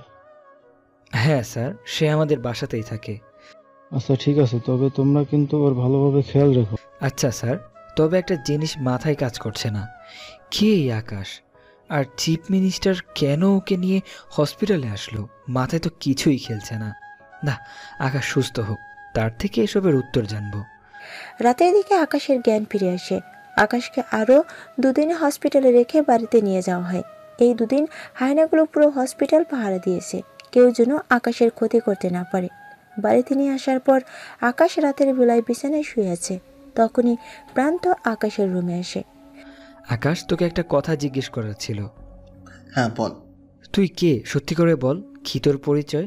আর তোকে আরিফ সাহেব মেরেছে, সেখান থেকে চিফ মিনিস্টার কেন তোকে উদ্ধার করলো? আরে আমি কে মানে? কি সব আবল তাবল বকছিস? হ্যাঁ, আমি সত্যি জানতে চাই আকাশ। আমি আকাশ মাহমুদ। আর চিফ মিনিস্টার কেন আমি উদ্ধার করেছে তা আমি জানি না। আমি সাধারণ একটা মানুষ। ভাই, তুই আমায় ধাঁধা পড়াবি? আমি জানি তোর এই পরিচয়টা নকল, তোর লুকানো একটা পরিচয় আছে। না হয় এত বড় কর্মকর্তা তোকে বাঁচাতে আসতো না? আমি গলায় জোর দিয়ে বলতে পারবো তুই আকাশ মাহমুদ না। তুই যখন মোটামুটি শিওর হয়ে গেছিস আমি আকাশ মাহমুদ না, আমার আরও একটা পরিচয় আছে, তাহলে এত বকবক করছিস কেন? ভাই বল না প্লিজ। আমি কে সেটা এখন বলবো না, সেটার সময়ে আপনি জেনে যাবে। এখন প্লিজ এসব নিয়ে আর কথা তুলিস না। আচ্ছা ঠিক আছে। এভাবে 4-5 দিন কাটে। এখন আকাশ মোটামুটি সুস্থ কলেজে যাওয়ার জন্য। প্রান্ত এতদিন কলেজ যায়নি। আকাশ সুস্থ হওয়ার পর দুজনে একসাথে কলেজে যাওয়ার জন্য রওনা দেয়। কলেজে পৌঁছে দেখে ক্লাস শুরু হতে আরও সময় বাকি আছে, তাই দুজনে বসে বসে ক্লাসরুমের বাইরে আড্ডা দিচ্ছে। সবাই আকাশের দিকে ঘুরে ঘুরে তাকাচ্ছে বারবার। কলেজের সবার মনে একটাই প্রশ্ন, কে এই ছেলে? তবে কেউ সাহস করে জিজ্ঞেস করতে পারছে না। পোশাক আশাক দেখে তো তেমন উচ্চ বংশেরও মনে হয় না, কিন্তু ছেলেটাকে বাঁচানোর জন্য চিফ মিনিস্টার নিজে কলেজে চলে এসেছে। আবার হুট করে দানব কয়টাও কলেজে ঢুকে পড়ে। ক্লাস শুরু হয়। আকাশ প্রান্ত দুজনেই ক্লাসে বসে বসে লেকচার শুনছে, তবে আকাশের ক্লাসের দিকে কোনোই মন নেই। এসেছিলাম খারাপ পরিবেশ ছেড়ে ভালো কিছু করতে, কিন্তু এই শহরের পরিবেশটা যে আর দূষিত তা কখনোই জানতাম না। না, মায়ার বাবা যদি আর বাড়াবাড়ি না করে তাহলে আমিও সব ভুলে যাব, কিন্তু আবার যদি কিছু করার ট্রাই করে তাহলে সত্যি এবার দাফন কাফনের ব্যবস্থা আমি নিজেই করবো। আলিফ সাহেব তো ঠান করে রেখেছে যে এই ছেলেকে সে কোনো মতেই ছাড়বে না। ওর জন্য চিফ মিনিস্টার ওর কলার ধরেছে। এই ছেলেকে তো ছেড়ে দেওয়ার প্রশ্নই আসে না। আজ কলেজের বাইরে আমি আমার সমস্ত ছেলেপেলেদের নিয়ে দাঁড়িয়ে থাকবো, আর ওই বদমাসটার 12টা বাজাবো। ঠিক ঠিক তিনি তাই করেন। তার সমস্ত ছেলেপেলে নিয়ে দাঁড়িয়ে থাকেন। আকাশ আর প্রান্ত ক্লাস শেষ করে বের হয়। তখনই তারা দেখতে পায় কলেজের বাইরে অনেক ছেলেপেলে। এত ছেলেপেলে যে কলেজের বাইরে কোনো দৃশ্য দেখা যাচ্ছে না। মায়াও এসেছে। ওকে আলিফ সাহেব, আজ আমার খেল দেখতে পাবেন। আকাশ, এখন কি করবি রে? আরিফ সাহেব তো পুরা দলবল নিয়ে চলে এসেছে। তুই নিজেকে সেভ কর, আমি আমারটা দেখছি। প্রান্ত ক্লাসরুমের ভিতরে ঢুকে পড়ে আবার, আর আকাশ সামনের দিকে এগিয়ে যায়। ওই বদমাস, এবার পালাবি কোথায়? দেখ আমরা কত ছেলে পেলে, এরা সব কয়টা মিলে আজ তোকে 12টা বাজাবো। আরে আলিফ সাহেব, আমি পালাইতে আসি নাই, তোদের উল্টো ধাওয়া করতে এসেছি। আজ তোরা সবকটা চামচিকা এক জায়গায় আটকে গেছিস। এই তোরা মার সব কটা গিয়ে, আজ ওকে এমন মার মারবি যেন সোজা মৃত্যুর দরজায় যায় সে। আলিফ সাহেবের কথা অনুযায়ী ছেলেপেলেগুলো আকাশকে মারতে আসে। তখনই সেই 11টা হায়না এসে কোথা থেকে জানি সব কয়টার উপরে ঝাঁপিয়ে পড়ে। এমনভাবে লাশ পড়েছে মাটির উপর যেন গণনা করেও শেষ করা যাবে না। আলিফ সাহেব ভরপুর ছেলে নিয়ে এসেছে। সে বাকিদের অর্ডার করে আকাশকে মারার জন্য, কিন্তু সে তখনই পিছনে ফিরে দেখতে পায় যে তার পিছনে কেউ নেই। সব কয়টা মাটির উপরে রক্তাক্ত অবস্থায় পড়ে আছে, আর বিশাল একটা হায়নাদার আলিফ সাহেবের দিকে আক্রমণাত্মক দৃষ্টিতে তাকিয়ে আছে। এটা দেখে তার পায়ের নিচ থেকে যেন মাটি সরে গেল। এই যে মিস্টার আলিফ, মারবি না আমায়? খুব তো বড় বড় কথা বলেছিলি যে আমায় মারবি, তোর অনেক পাওয়ার। দেখি এবার দেখা দেখি তোর পাওয়ার। আমিও দেখতে চাই তুই কত বড় খেলোয়াড়। কে কে কে তুমি? আমি তোর বাপ। তুই না আমায় মারতে হাজার খানিক ছেলেপেলে নিয়ে এসেছিস, আর তুই না এই শহরের নামকরা নেতা, তো এবার মেরে দেখা। আকাশের কথা শুনে আলিফ সাহেবের বুক ধুকপুক করে কাঁপতে শুরু করে। তার উপরে হায়নাগুলো আলিফ সাহেবের দিকে রক্ত চোষার মতন তাকিয়ে আছে। আকাশ একবার বলা মাত্রই আলিফ সাহেবকে যেন হায়নাগুলো টুকরো টুকরো করে ফেলবে। প্লিজ, আমার ভুল হয়ে গেছে, তুমি আমাকে ক্ষমা করে দাও। তোর কোনো ক্ষমা নেই। ধরে নে পিস্তলটা আলিফ সাহেবের দিকে ছুঁড়ে মারলাম। এটা দিয়ে আমায় গুলি করে মেরে ফেল, না হয় তুই আজ এখান থেকে জীবিত যাইতে পারবি না। সম্মান দিতে চেয়েছিলাম অনেকবার, কিন্তু তুই সেটা ঠুকরে দিয়েছিস। এবার তোকে আমার হাত থেকে কে বাঁচাবে? মায়া আকাশের দিকে অসহায়ভাবে তাকিয়েছে। চোখের ভাষায় মায়া তার বাবাকে ক্ষমা করে দিতে বলছে। এই ছেলে, প্লিজ আমার বাবাকে ক্ষমা করে দাও, ওনাকে কিছু করিও না। এখন কেন? অনেক তো বড় বড় কথা বলেছিলি যে আমি ছোট লোক, আমায় মেরে কোমায় পাঠিয়ে দিবি, কিন্তু এখন সেসব থার্ড ক্লাস মার্কা ধামকি কোথায় গেল? প্লিজ, আমাদের ভুল হয়ে গেছে, এবারের মতো মাফ করে দাও। তুমি কে সেটা আমরা না জেনেই তোমার সাথে বাজে ব্যবহার করেছি। প্লিজ আকাশ, আমাদের মাফ করে দাও। মেয়েটার কথা শুনে কেমন যেন নিজের ভিতরে এক ধরনের খারাপ লাগা কাজ করতে লাগলো। আচ্ছা যাও, ছেড়ে দিলাম তোমার বাবাকে। নেক্সট টাইম পাওয়ারের অপব্যবহার করতে বারণ করিও, আর তুমি নিজেও একটু কম করিও পাওয়ারের অপব্যবহার। না, আর কোনোদিন পাওয়ারের অপব্যবহার করব না আমি। ওকে, আমি চললাম। বাবা, তুমি কে? তোমার পরিচয়টা তো বলে যাও। বেশি কিছু বলবো না আমার সম্পর্কে, তবে এটুকু ধরে রাখেন আমি কমে চলে যাওয়ার এক হায়না। যেদিন আমি নিজের রূপে চলে আসব সেদিন না অনেক মানুষের চোখের ঘুম হারাম হয়ে যাবে। সো এবার চললাম। আকাশ এসব বলে চলে গেল। হায়নাগুলো নিজের মতন চলে গেছে, কিন্তু আলিফ সাহেব এখনো থরথর করে কাঁপছে। বাবা, তুমি টেনশন করো না, আজকের অপমানের প্রতিশোধ আমি নিবই, সে যে হবে হোক।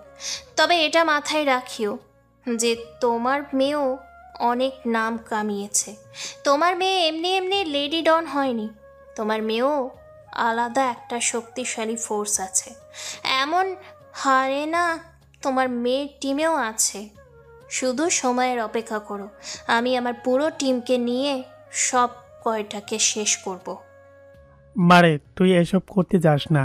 আচ্ছা, দেখলাম, তারপর মনে হয় না তুই পুরো ড্রাগন টিমকে দিয়েও ওর কিছু করতে পারবি। বাবা, তুমি ভালো করেই জানো আমার রাগ সম্পর্কে। সে আমায় আর তোমায় অপমান করে গেছে, তার রক্ত না চুষে আমি শান্ত হব না। হয়েছে, এখন বাড়িতে চল, পরেরটা পরে দেখা যাবে। তারপর তিনারা বাড়ি চলে যায়। এদিকে পুরো কলেজ যেন আকাশের দিকে হা করে তাকিয়ে আছে। কারোর মাথায় এই ঢুকছে না যে কে এই ছেলে, আর কি তার পরিচয়। যেই ছেলে এই শহরের নামকরা নেতা আলিফ সাহেবের চোখের ঘুম হারাম করে ফেলতে পারে, সবার মাথা যেন হ্যাং করে আছে। এই প্রান্ত, চল বাসায়। দোস্ত, তোকে দেখে আমার সত্যিই ভয় করছে। কে তুই, প্লিজ বলবি? আর তোর এত পাওয়ার যে তুই আলিফ সাহেবকেও পর্যন্ত ছাড়লি না। প্লিজ বল না, কে তুই? প্রান্ত, এখনো সময় আসেনি আমার পরিচয় জানা। আমি বললাম তো, সময় আসলে তুই নিজেই জেনে যাবি। আচ্ছা, তা ঠিক আছে, কিন্তু তোর ওই দানবগুলো আমাদের কিছু করবে না তো আবার? তুই কি পাগল নাকি? ওরা তোদের কেন কিছু করতে যাবে? না, এমনি বললাম। দেখ, আমি কখনো খারাপটাকে সাপোর্ট করি না, সবসময় ভালো সাপোর্টই থাকি। সো টেনশন মুক্ত থাক। তবে যে আমার সাথে আঙ্গুল পাকা করবে তাকে আমি কবর থেকে তুলে মারব। সে মরে গেলেও তার লাশকে কুপিয়ে টুকরো টুকরো করব। ভাই রে ভাই, তুই কোন লেভেলের মাল সেইটা আমার অনেকটা বুঝে এসে গেছে। আসলে মানুষের উপরটা দেখে কখনো বিবেচনা করা যায় না যে মানুষটা কেমন। হুর, তোর লেকচার অনেক হয়েছে, এবার ঘরে চল। তারপর দুজনে ঘরে চলে আসলাম। ঘরে এসে খেয়ে দিয়ে রেস্ট করে বিকেলের দিকে প্রান্তকে নিয়ে হাঁটতে বের হয়েছি। প্রান্ত এমনভাবে রাস্তার মধ্যে বুক ফুলে হাঁটছে যেন মনে হয় সে কোনো বড় মাপের কর্মকর্তা। প্রান্ত, কী ব্যাপার? আজ খুব জোশে মনে হচ্ছে। পিন্টু কিন্তু এখনও তোর উপরে ক্ষেপা। সে যদি তোকে এই অবস্থায় রাস্তার মধ্যে পায় তাহলে তো তোর 12টা বাজিয়ে দেবে। আরে ধুর বেটা, ওসব পিন্টু টিন্টু খাওয়ার সময় নেই আমার এখন। ওসবকে আমি এখন গুনিও না। তখনই পিন্টু হুট করে কোথা থেকে জানি চলে আসে। ওই যে দেখ পিন্টু, এবার তোকে কিমা বানাবে। দোস্ত প্লিজ, তুই আমাকে বাঁচা। কি রে, তোর বীরত্ব এখন কোথায় গেল? তুই না বলে কাউকে গুনিস না? আরে বেটা, সেটা তো তুই সাথে আছিস তাই বলেছি, কিন্তু এখন দেখ তার সাথে কত ছেলে পেলে। সে যদি সত্যি এসে আমাকে কিমা বানিয়ে দেয়। আরে পাগলা, টেনশন করিস না, আমি আসি তোর সাথে। পিন্টু এসে আমার সাথে দেখা করে। ভাই, কেমন আছেন? আপনার শরীর ঠিক আছে তো? হ্যাঁ, আমি ঠিক আছি, কিন্তু হঠাৎ আমার কাছে কি কারণে? না, প্রান্তকে মারতে এসেছো? আরে না ভাই, কি যে বলেন আপনি। আমি এসেছি আপনার সাথে দেখা করতে। আর তাছাড়া প্রান্তর্গে কোনোদিনও আমি হাত দিব না। আমারও জানের ভয় আছে ভাই। আমি এত সহজে দুনিয়া ছাড়তে চাই না। হ্যাঁ, তো বলো কেন দেখা করতে এসেছো? ভাই, আমি প্রান্তর কাছে মাপ চাইতে এসেছি। প্রান্ত, আমার ভুল হয়ে গেছে। আমি যদি জানতাম তুই সাথে করে কোনো এক বড় চিতাবাঘকে নিয়ে ঘুরে বেড়াচ্ছ, তাহলে কোনোদিনও তোমাকে মারতে আসতাম না। হ্যাঁ, এখন কেন? খুব তো দাপট দেখিয়েছিলেন, এখন কই গেল ওইসব দাপট? ভাই, আমার ভুল হয়ে গেছে, আমাকে মাফ করে দাও। হ্যাঁ, মনে রাখেন, কিন্তু এরপর যদি আমার সাথে লাগতে আসেন তাহলে কিন্তু আকাশ আপনাদের কাউকে ছাড়বে না।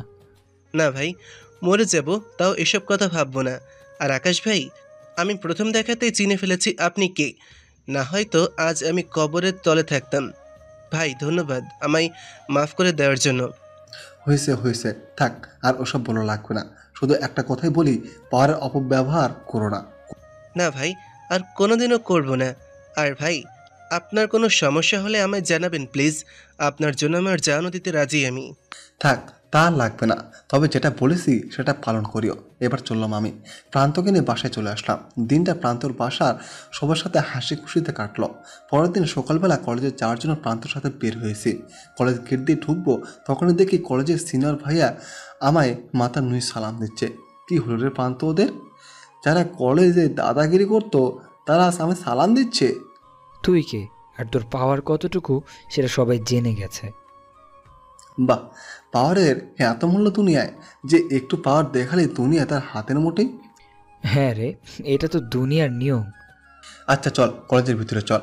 কলেজের ভিতরে ঢুকতে ঢুকতে কম হলো 100 জন সালাম দিয়েছে। কি হচ্ছেটা কি? সবাই এমন কেন শুরু করলো? আমি তো সম্মান চাইনি, আমি নর্মালভাবে থাকতে চেয়েছিলাম, কিন্তু সবাই যা শুরু করেছে কি আর বলবো। আকাশ তখনও জানে না যে শুধু সম্মান না, এই কলেজে সবার মুখে মুখে তার নাম ছড়িয়ে গেছে। সবাই এটা মানতে শুরু করে দিয়েছে যে এই কলেজে কোনো এক চিতাবাঘ হস্তক্ষেপ করেছে, কোনো এক ভয়ঙ্কর বাঘ এই কলেজে সবার সাথে চলাফেরা করেছে। আকাশ ক্লাসরুমে ঢুকতেই সবাই আকাশ মাহমুদকে বলে চেঁচিয়ে উঠল। আরে বাপরে, কি হলোটা কি? সবাই আমাকে অবাক করিয়ে দিয়ে এসে আমি জড়িয়ে ধরলো। সবাই আমার সাথে বন্ধুত্ব করার জন্য উঠে পড়ে লেগেছে। পুরো কলেজ যেন আকাশ মাহমুদ নামে রোল পড়ে গেছে। মেয়ে নাই, ছেলে নাই, আমাকে চিনে না। এই কলেজে এমন একটা মানুষও বাকি নাই। সবার কাছে যেন আমার নাম পৌঁছে গেছে। আমিও সবার সাথে মিশে গেলাম। একটু পর স্যার এসে ক্লাস করাতে শুরু করলো। আমি বসে বসে স্যারের লেকচার শুনছি। তখন মায়া ক্লাসে আসে। সে স্যারের অনুমতি না নিয়ে ক্লাসে ঢুকে পড়ে। সবাই তো অবাক, তবে আমি কোনো অবাক হইনি, কারণ বড় লোকের দুলালেরা একটু পাওয়ার দেখাবে, এটাই স্বাভাবিক। তবে সে তার পরবর্তী কাজে আমি অবাক করিয়ে দেওয়া থেকে বাকি রাখলো না। সে ক্লাসরুমে ঢুকে যা করলো তাতে তো আমার না, শুধু পুরো ক্লাসের সবাইরই হুঁশ উড়ে গেল। সে সোজা আমার পাশে রিমা নামের এক মেয়ে বসা ছিল, তার ব্যাগ উঠে ফিক্কা মারে। এই রিমা, সর তুই, আমি আকাশের পাশে বসবো। আরে মায়া, আজীব তো, কি সমস্যা তোর? হ্যাঁ, তুই আমার ব্যাগ এইভাবে ফিক্কা কেন মারলি? মেরেছি, বেশ করেছি। বেশি করলে তোকেও ফিক্কা মারবো। ভালো চাস তো জায়গা ছাড়, আমি ওর পাশে বসবো। মায়ের কাণ্ড দেখে তো পুরো অবাক। হ্যাঁ আল্লাহ, কি করেছে কি মেয়েটা? হঠাৎ তার মাথায় কোন ধরনের ভূত চেপে বসলো? না, আমি উঠবো না। আকাশ আমাদের খুব ভালো বন্ধু, তার সাথে আমি বসবো। আর তাছাড়া তুই তো বড়লোক বাপের দুলালি, তুই আজ ওর পাশে বসার জন্য লাফালাফি কেন করছিস? রিমা, বাড়াবাড়ি করিস না। আমি ওর পাশে বসবো তো বসবো। না, আমি সরবো না। তোর যা করার কর। আর শোন, একটা কথা মাথায় রাখিস, তোর পাওয়ার এখন আর আমরা গায়ে মাখি না। তোর বাবার কতটুকু ক্ষমতা তা আমরা দেখে নিয়েছি।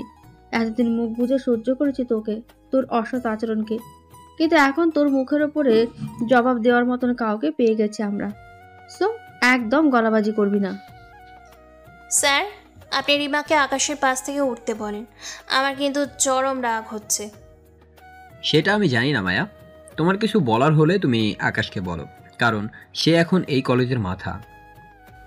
মায়া স্যারের কথা অনুযায়ী আকাশকে বলে, আকাশ, ওকে তোমার পাশ থেকে উঠতে বলো, আমি তোমার পাশে বসবো। সরি, সেটা হচ্ছে না। রিমা আমার পাশেই বসবে। আকাশের মুখে না শুনে মায়ার চোখ মুখ যেন একদম লাল হয়ে গেছে। সে অসহায় দৃষ্টিতে আকাশের দিকে তাকিয়ে আছে। মায়ের চোখ মুখ দেখে মনে হচ্ছে যেন সে এখনই কান্না করে দেবে। তাই রিমাকে উঠে অন্য জায়গায় বসতে বললাম। রিমা আমার কথা মতন উঠে অন্য জায়গায় বসলো, আর মায়া এসে আমার পাশে বসে। আমার পাশে বসতে পেরে যেন তার চোখে মুখে আনন্দের ছাপ দেখতে পেলাম আমি। ধন্যবাদ আকাশ। আমি কোনো উত্তর দিলাম না। স্যার লেকচার দেওয়া শুরু করেছে। আমি স্যারের লেকচার শোনায় মন দিলাম। হঠাৎ এই মায়া আমার হাত চেপে ধরল। আকাশ, আমি সরি, আমি না জেনে তোমার সাথে অন্যায় করে ফেলেছি। প্লিজ আমায় মাফ করে দাও। এখানে মাফের কিছু নেই মায়া, তবে তুমি যেটা করেছো সেটা ভুল।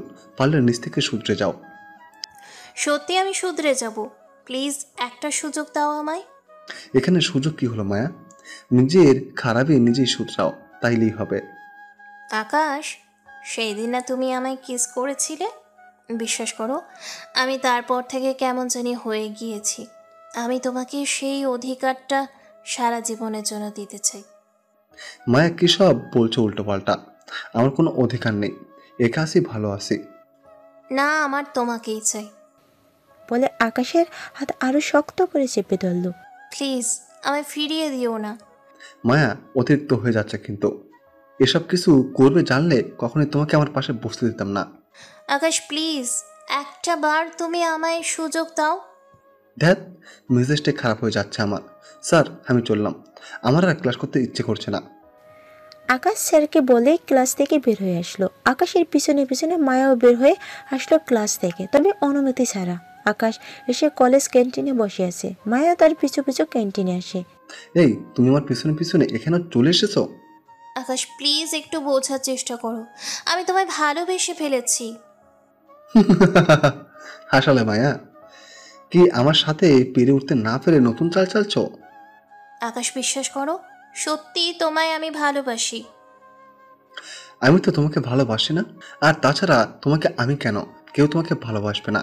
তোমার যে চাল চলন তাতে ভালোবাসা তো দূরের কথা, সেসব নিয়ে কেউ ভাববেও না। কিন্তু আকাশ, আমি তোমায় নিয়ে সেই সব ভাবি। প্লিজ একটা সুযোগ দাও না, আমি সত্যিই তোমার জন্য বদলে যাব। বদলে কি হবে? আমার মনে তো তোমাকে নিয়ে কোনো ভালোবাসা নেই। তার মানে কি তুমি আমায় ভুল শুধরাতে সুযোগ দিবে না? আমি তো সেসব কিছু বলিনি মায়া। তাহলে একটা সুযোগ দাও না। আমি জানি না আমি তোমায় কিভাবে এতটা ভালোবেসে ফেলেছি। শুধু ভালো না, অনেক ভালোবেসে ফেলেছি। প্লিজ তোমার কাছে একটা সুযোগ ভিক্ষা চাই। মেয়েটার কথা শুনে মায়া লেগে গেল। আচ্ছা যাও, একটা সুযোগ দিলাম, তবে 2 মাস সময় তোমার হাতে। এই কয়দিনে তুমি আমায় পারলে নিজের করে নাও, পারলে আমার মনে ভালোবাসা সৃষ্টি করো, তাইলে তোমাকে নিয়ে আমি ভাববো। আচ্ছা ঠিক আছে, 2 মাস তোমাকে আমি ভালোবাসা দিয়ে নিজের করে নিব। তবে হ্যাঁ, কোনো রকমের অন্যায় আচরণ বা জুলুম তুমি আমার উপরে করতে পারবে না। আচ্ছা ঠিক আছে, কোনো অন্যায় বা জুলুম আমি করব না। ভালোবাসা দিয়ে তোমায় আমি আদর করে নিব। ওকে, তাহলে এখন থাকো, ক্লাস ছুটি হবে একটু পর। প্রান্ত বের হবে এখন, বাসায় যেতে হবে আমার। একটু পর ক্লাস ছুটি হলো, আমি আর প্রান্ত বাসায় চলে এলাম। তবে মনে মনে মায়ের কথা ভাবছিলাম, তাকে কি সুযোগ দিয়ে আমি নিজের বিপদ ডেকে নিয়েছি? না, প্রান্তর সাথে এসব নিয়ে একটু আলোচনা করা দরকার। প্রান্ত তোকে একটা কথা বলার ছিল। হ্যাঁ বল। মায়া আমায় ভালোবাসার অফার করেছে, তাকে আমি 2 মাস সময় দিয়েছি আমায় নিজের করে নিতে। তবে তাকে আমি ভালোবাসি না। আমি কি কাজটা ঠিক করলাম? আকাশ দেখ, যেহেতু জীবনে কাউকে না কাউকে আপন করতে হবে, তাহলে তাকে তুই সুযোগ দিয়ে ঠিক করেছিস। তবে আমার কেমন যেন খটকা লাগছে তাকে নিয়ে। হুট করে কেমন পরিবর্তন হয়ে গেল মেয়েটা। আমিও ঠিক সেটাই ভাবছি। সে আমার ক্ষতি অবশ্যই করতে পারবে না। আরে টেনশন নিস না, সে যদি কোনো খারাপ চিন্তা নিয়ে তোর সাথে এসবে জড়াতে চায়, তাহলে তোর কোনো ক্ষতিই সে করতে পারবে না, কারণ তুই কোন বনের বাঘ সেটা সে জেনে গেছে। প্রান্তকে নিয়ে বিকেলের দিকে বাইরে ঘুরতে আসলাম, তখনই ফোনে অচেনা নাম্বার থেকে একটা ফোন আসে।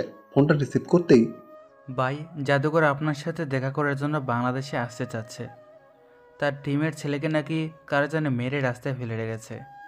গোলার আওয়াজ শুনে বুঝতে বাকি রইল না যে এটা কে। জাফর, তুই আমার নাম্বার কোথায় পেয়েছিস? ভাই, অনেক কষ্টে জোগাড় করেছি এক ছোট ভাই থেকে। জাদুকরকে বলে দে আমি তার সাথে দেখা করতে পারবো না। আর তোরা কি জানিস না যে আমি সব ছেড়ে দিয়েছি? ভাই জাদুকরকে আমি সমস্তটা বলেছি, কিন্তু সে নাচুর বান্দা, সে আপনার সাথে দেখা করবেই, কারণ সে নাকি দেশে আসতে ভয় পাচ্ছিল আপনার জন্য, তাই আপনার অনুমতি নিয়ে সে দেশে আসতে চায়। আচ্ছা যা, তাকে বলে দে 1 সপ্তাহের মধ্যে দেশে আসতে। ওকে ভাই। জাফরের সাথে কথা বলে ফোন রেখে দিলাম, কিন্তু আমার মাথায় এটা নেই যে প্রান্ত আমার সাথে। আকাশ, আমি অনেকটা শুনেছি তোর কথা। কোন জাফরের কথা বলছিল? সে তো আন্ডারওয়ার্ল্ড ডন। আর তাছাড়া তুই কি ছেড়ে দিয়েছিস? প্রান্ত নিজের চোখে সমস্তটা না দেখলে কখনো বুঝতে পারবি না আমি কে, তাই মুখে বলবো না। সময় হলে নিজের চোখে সবটা দেখে নিস, কারণ অতীত কখনো লুকায়িত থাকে না। আচ্ছা। মেজাজটা খারাপ হয়ে যাচ্ছে। দুনিয়ার কোলাহল থেকে যতই দূরে আসতে চাই, দুনিয়া ততই আমি আঁকড়ে ধরে। তবে আমি জাদুঘরকে বারণ করতে পারতাম, কিন্তু করিনি, কারণ সে যত বড়ই ডন হোক না কেন, দেশে ঢুকলেই তাকে কুপি মেরে ফেলবে ছেলেপেলেরা, তাই তাকে কথা দিতে হয়েছে। আর তাছাড়া মানুষটা অনেক ভালো, গরিবের উপরে কখনো অন্যায় করেনি, অনেক ডোনেশন করেছে আমার হাত দিয়ে। যাক, যাই হবে হোক, সেটা পরে দেখা যাবে। এখন হাঁটতে এসেছে, সেটার দিকে ফোকাস করি। দুজন মিলে অনেকটা সময় হাঁটাহাঁটি করলাম, পরে বাসায় চলে গেলাম। পরের দিন সকালবেলায় রেডি হয়ে কলেজে গেলাম। ক্লাসরুমে ঢুকতে যাব, তখন একটা মেয়ে এসে আমার চিঠি দিয়ে গেল। আমি চিঠিটা খুলে দেখি প্রেমপত্র, আবার তাতে লিখেও আছে কলেজের শেষে ক্যান্টিনে অপেক্ষা করব। প্রেমপত্র দেখে হাসবো না কাঁদবো বুঝে উঠতে পারছি না। দুনিয়ার খেল এটাই, পাওয়ার বা রোগটা থাকলে হবে পকেটে, মেয়েরা এসে লাইন ধরবে। বসে বসে ক্লাস করছিলাম, তখনই মায়া তেরে ফুরে ক্লাসরুমে ঢুকে। সে এসে সোজা আমার পাশে বসে গেল। স্যার ক্লাস করাচ্ছে, কিন্তু মহারানী দেখি আজ একদম চুপচাপ। যাক, ভালোই হয়েছে। ক্লাস শেষ করে কি সেই প্রেমিকা, তাকে দেখার জন্য ক্যান্টিনের দিকে হাঁটা তুললাম। ক্যান্টিনে গিয়ে দেখি মায়া সেই মেয়েকে চেয়ারে দিয়ে মেরে মাটিতে শুয়ে রেখেছে। তার মানে আমি যাওয়ার আগেই মায়ের তোলপাড় চালিয়ে দিয়েছে। কিন্তু মায়ের এমন কর্মকাণ্ড দেখে চরম রাগ উঠে গেল। এই মায়া, তুমি ওকে এভাবে মারলে কেন? তোমাকে প্রেমপত্র দেওয়ার সাহস কোথায় পেয়েছে সে? ভাই রে ভাই, এই মেয়ে তো আমার থেকেও চালু মা। আমি এখনো জানি না কে এই প্রেমপত্র দিয়েছে। সেখানে মায়া বের করে ফেলেছে সেই মেয়েকে। সেই প্রেমপত্র দিয়েছে সেটা তার ব্যাপার, কিন্তু তুমি তাকে মারার কে?